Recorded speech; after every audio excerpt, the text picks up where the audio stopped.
everybody, I hope you are doing well. Welcome back to another video.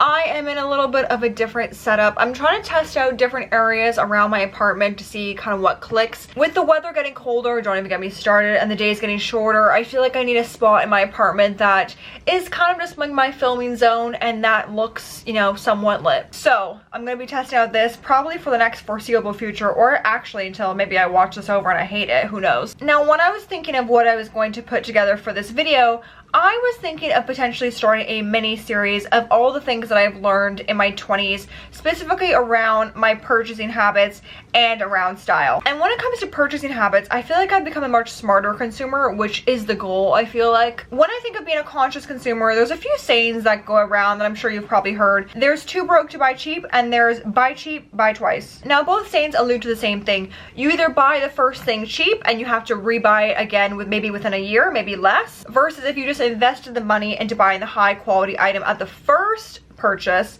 you wouldn't have to purchase it again in a couple months time, in a year's time. Buying cheap may seem great because essentially, of course, you're spending less money. Who doesn't want that? But in the long run, you're actually spending more money. Therefore, it's actually costing you money because you bought the cheaper item from the get-go. So in this video, I want to talk about things that I no longer buy anymore. Things that after I've learned this notion of too broke to buy cheap, I will not buy. I've really learned over the past couple years, and I think I'll dive into this in a couple moments as well, is that I've really learned that quality is better than quantity. Less is more. And I think what comes with age is, one, obviously maturity, but two, you start to value quality over quantity. I don't value, nor do I want to even wear the things that I wore in university, the fast fashion items.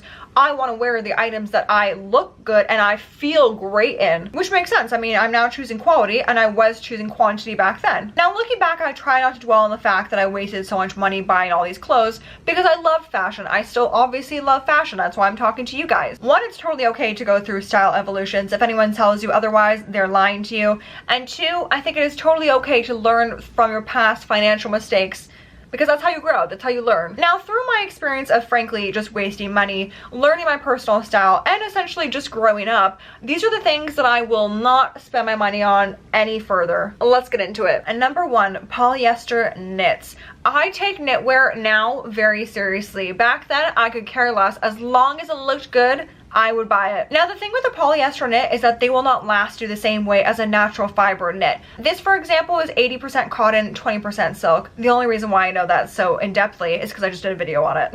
Otherwise, I probably would not know the number and the exact composition, just in case you thought I was crazy. But anyway, let's continue. A natural fiber knit will last you longer, but you must take care of it. It's not just simply a throw in the wash, throw in the dryer, and it looks fabulous coming out of the dryer and call it a day kind of thing. No, no, no, no, no. All of my knits I treat the exact same way. I will throw in the knits into the washer on a delicate cycle, cold water, and then I will not put them in the dryer. I will just simply lay them flat to dry for probably around a day. Now, when it comes to pilling on a natural fiber knit is normal. Everyone's always like, no, it pills, it's terrible. No, no, no, pilling is 100% normal. Now, I recommend the razor shaver. I don't actually even know what it's called, but it looks like essentially like a razor that you would take to your knit. That is going to take off just the pilling. It's not going to start taking every single layer of the fabric, versus the electric shaver will. The electric shaver over time will start taking layer by layer and essentially thin out your knit. Now, when I'm buying a quality knit, I also know that I will have this in my wardrobe for years, because essentially,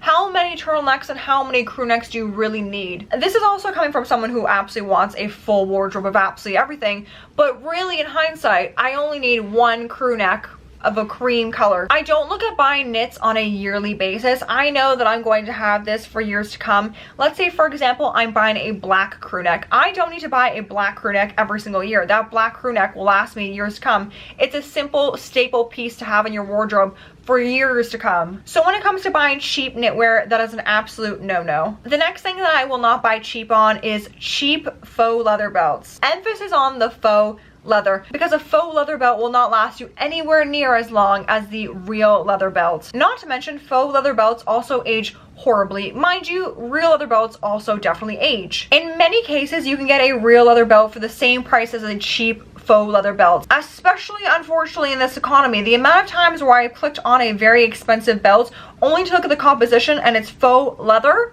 That should be criminal. The next thing that I will not buy anymore is dupes. Now hear me out. I'm definitely a person, now at least, that I will not buy dupes. But I do believe there is a time and place for a dupe. Now when I say dupe, at least for me, I'm not talking about exactly the same item, just in a cheaper fake version of it. I'm talking about more of a replica of the original item. I used to buy a lot of dupes, and over the course of time, I realized how much I wanted the original version. So over time, I would just end up saving money and buying the original version. So not only do I have the original version that I wanted so badly that I saved my money up for, but then I also wasted my money on the dupe version as well. And the dupe version is something that I don't even gravitate towards, I don't even look at, I don't even want. But then I look at that through another lens as well.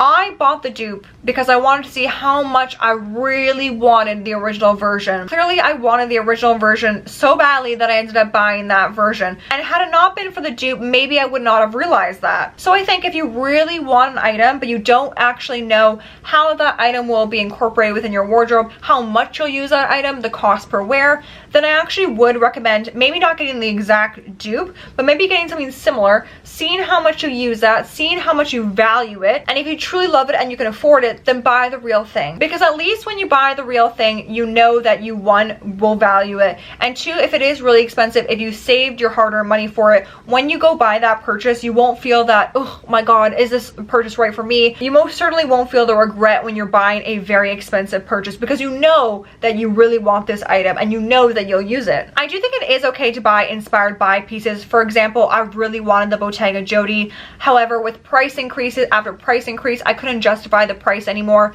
So I ended up buying a bag from a Copenhagen-based brand called Adex bags, and I actually love that bag. It is 100% real leather. The bag is so luxurious and so well built that I actually wear that bag all the time. And I actually don't even think about buying the Bottega Jodie bag anymore. Mind you, if one day I can afford the Bottega Jodie bag, maybe I will. But for the time being, I'm loving my Adex bag. The bag is not an exact dupe of the Bottega Jodie bag. An exact dupe that I could think off the top of my head would be the Anthropologie knot bag. Those two bags are very similar. And a big reason why I never went towards the Anthropologie bag is because, quite honestly, everybody had that bag.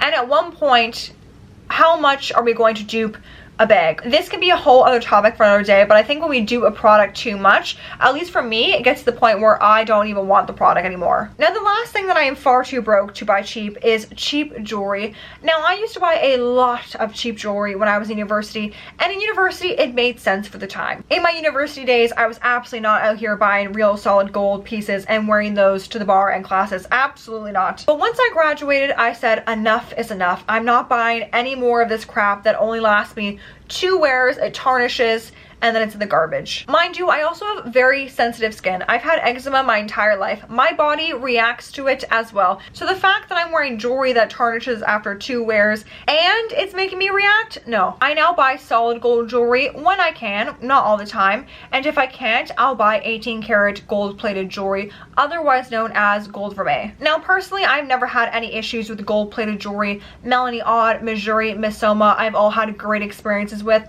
But if it's a piece that I'm going to wear on a day-to-day basis, i.e. I'm not taking it out like my earrings, these will be solid gold, no questions asked. I'm not putting gold plated in there because I know my body will just not mesh with them. Or sterling silver. I can't believe I almost forgot about sterling silver. Sterling silver is also a great metal. It will absolutely last the test of time, and it comes in a much lower price range than gold or solid gold. Granted, I think there's exceptions to all rules. If it's going to be a statement pair of earrings that I know I'm only going to wear for a couple hours, or even this cuff. This cuff I just actually recently bought from H&M. I have no issues buying from the high street brands. Actually, I was blown away by. I actually do want to get a second one for this arm as well, but I think this one was only like $25, and I love this. This is also a great example of buying the dupe. One day I would love to have the gold Elsa Peretti Tiffany cuff, but that one day is not now. And also, if I find me loving this cuff and I want to wear it constantly, then maybe I can start justifying saving up for the Elsa Peretti cuff. Do I think I'm going to start saving for this gold cuff right now? No, hypothetical. Now, I think it all really depends on your lifestyle, but looking back, I feel like I've wasted so much money just buying the cheap thing because I wanted it then and there, only to realize that it only lasted me a couple wears and it's in the bin. Another great way to think of it is cost per wear. So I actually have a Cartier Just Include ring.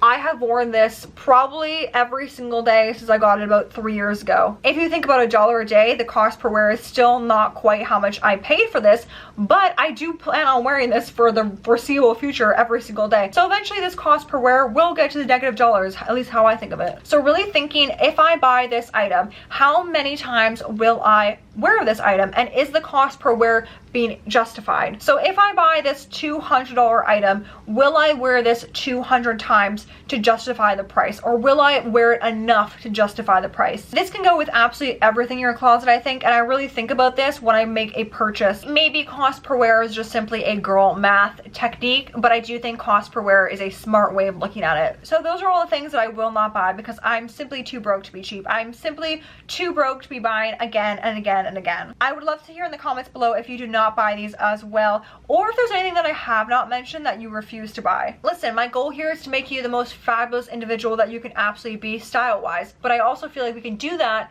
through being smart financially. Now I think I'm gonna wrap this video up here. My camera is also about to die. It's telling me wrap it up, Sabrina. But as always, thank you so much for watching, and I hope you have the utmost fabulous day.